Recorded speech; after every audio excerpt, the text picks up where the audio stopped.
ఆయన శక్తి చేత మనను ఆయన స్వాస్థ్యంగా చేసుకుని ఆయన ఎంతగానో ఆశపడుచున్నాడు.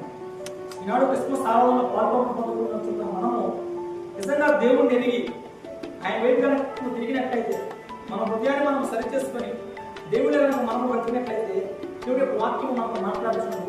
నిశ్చయగ్రంథము 41వ అధ్యాయం 1-2 వచనాలు తీసుకొని ఆకసారిగా అధ్యయనించుకుందాం.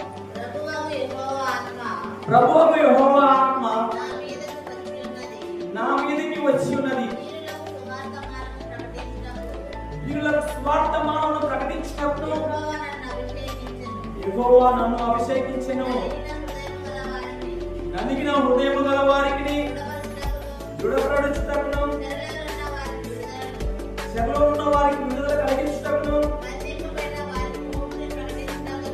బంధింపబడిన వారికి విముక్తి ప్రకటించుటకును యెహోవా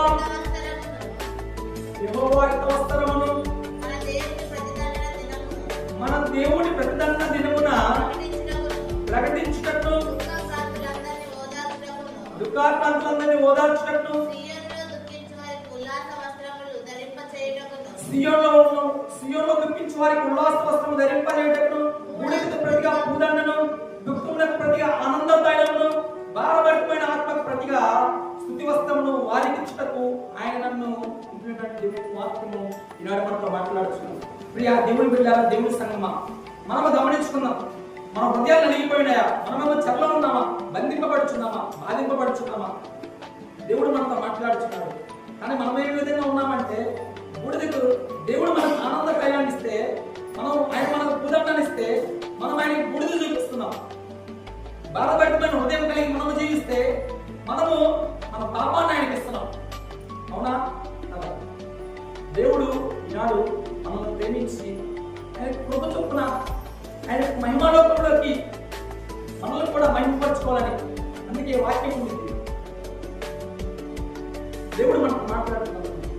ఆయన వెలిగింపబడిన ప్రకారము మనల్ని కూడా వెలిగించుకోవాలని ఒక జ్యోతి వలె ఈనాడు నిండు నన్ను మనందరిని ఏర్పరచుకొని ప్రకాశవంతమైనటువంటి ఆ దేశోన్నతమైన మహిమలు కూడా మనం కూడా కొనుక్కోవాలని దేవుడి వాక్యం మనతో మాట్లాడుచు ఆయన కుమారుని లోకంలో పంపించిన దేవుడి వాక్యం మనకు మాట్లాడుచు.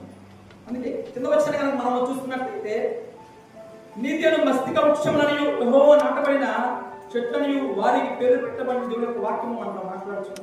ప్రియ దేవుని బిడ్డలారా, దేవుని సంగమం, ఈనాడు మనం ఏ విధంగా జీవిస్తున్నాం, ఏ విధంగా ఉన్నాం, ఈ విధంగా మాట్లాడుతున్నాం. మన హృదయాన్ని మన దేహాన్ని మనం